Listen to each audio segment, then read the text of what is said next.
Now children, now we are doing question number 6. Write the following as interval. तो आपको ये सबसे पहले थोड़ा सा ये इंटरवल को समझ लेते हैं. इंटरवल क्या होता है? माइनस, जैसे हमने, मैं इस सेम क्वेश्चन के लिए आपको इंटरवल को थोड़ा सा एक्सप्लेन करती हूँ. लेट एक हमने लाइन बना दी इंटीजर्स की, एक नंबर लाइन ड्रॉ करेंगे इंटीजर की. 0, -1, -2, -3, -4, -5 एंड -6. -6 तक ले लेते हैं इधर. एंड यहाँ पर positive integer, so 1, 2, 3, 4, 5 and 6. This is the number line. Now अब आप इसको थोड़ा सा समझने की कोशिश कीजिएगा. यहाँ पर दो वर्ड का यूज किया जाता है. एक तो है एक्सक्लूड एंड इंक्लूड. एक्सक्लूड क्या होता है? एक्सक्लूड यानी कि जो, इंक्लूड यानी कि जो हमारी रेंज में नहीं है, जिसको रेंज से बाहर रखा गया है. इंक्लूड यानी कि जो हमारी रेंज के अंदर या जो हमारे इंटरवल के अंदर है. एक्सक्लूड को आप कभी भी ओपन ब्रैकेट की हेल्प से हम एक्सक्लूड को शो करते हैं एंड इंक्लूड को हम हमेशा एक क्लोज्ड ब्रैकेट की हेल्प से शो करते हैं. अब एक्सक्लूड यानी कि एंड देन नंबर लाइन पे अगर हमें इसे शो करना है, ये दो बातें आई होप आपको समझ आ रही होंगी. एक्सक्लूड क्या होता है? जो हमारे इंटरवल के अंदर नहीं आता. एंड इंक्लूड यानी कि जो हमारे इंटरवल की रेंज में आता है. नाउ एक्सक्लूड को हम ओपन ब्रैकेट से शो करेंगे एंड इंक्लूड को हम क्लोज्ड ब्रैकेट की हेल्प से शो करते हैं. Now let's see the first part.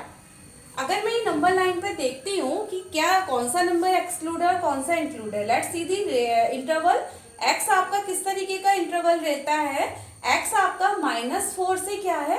बड़ा है, बट -4 के इक्वल नहीं है, यानी कि एक्स आपका -4 की वैल्यू नहीं रखता है. तो डेट मीन्स इस केस में आपका -4 क्या है? एक्सक्लूड है, इंटरवल से बाहर है. तो इंटरवल से बाहर है तो इसको हम एक ओपन सर्कल की हेल्प से शो करते हैं. -4 यानी कि हमारा इंटरवल के अंदर नहीं आता. -4 से अगर हम आगे चलते हैं हमारे +6 तक, तो यहां तक हमारा इंटरवल यहाँ पर आके क्लोज होता है एट 6, बिकॉज 6 हमारा इंटरवल के अंदर है. जो हमारे इंटरवल की वैल्यूज है वो 6 तक आपकी, यानी कि इक्वल टू 6 है ना, तो हमारे 6 तक इन्वॉल्व रहता है. 6 हमारा यहाँ पर क्या है? इंक्लूड है. और इंक्लूड को हम एक डार्क सर्कल से शो करते हैं.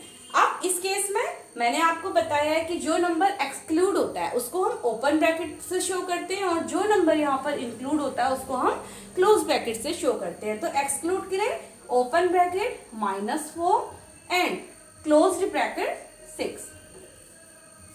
So this is the representation of interval in this set builder form.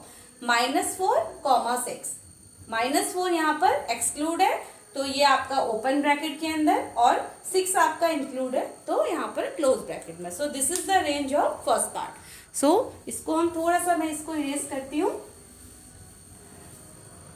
This is the range of first part. -4 open bracket के अंदर and 6 is in close bracket. Now let come to the second part. अब x आपका -12 और -10 के interval में है, जहां पर -12 भी आपका एक्सक्लूड है और -10 भी आपका एक्सक्लूड है. This both values are not equal to. x इन दोनों वैल्यूज को नहीं लेता, इसके बीच के यानी कि बिटवीन की वैल्यू को वो लेता है, यानी कि दोनों वैल्यू एक्सक्लूड है. तो यहाँ पर इंटरवल आपका -12 एंड -10 हो जाएगा. Right. Now third part. Come to the third part. Come to the third part. Now, third part is x such that x is element of R, comma 0 less than equal x less to 7. So this is the interval. अब आप थोड़ा सा मेरे answer देने से पहले आप कोशिश कीजिए इस आंसर को लिखने की, इसका इंटरवल बनाने की. नाउ अब देखिए बेटा, यहाँ पर 0 आपका इंक्लूड है, वाइल हमारा 7 एक्सक्लूड है. तो इंक्लूड वाले के लिए हम एक क्लोज ब्रैकेट का यूज करते हैं. तो 0 और 7 हमारा ओपन ब्रैकेट के साथ आएगा तो 0,7. This is the interval. And now last fourth part is x such that x is the element of R where x आपका 3 से ग्रेटर इक्वल एंड 4 से लेस एंड इक्वल है.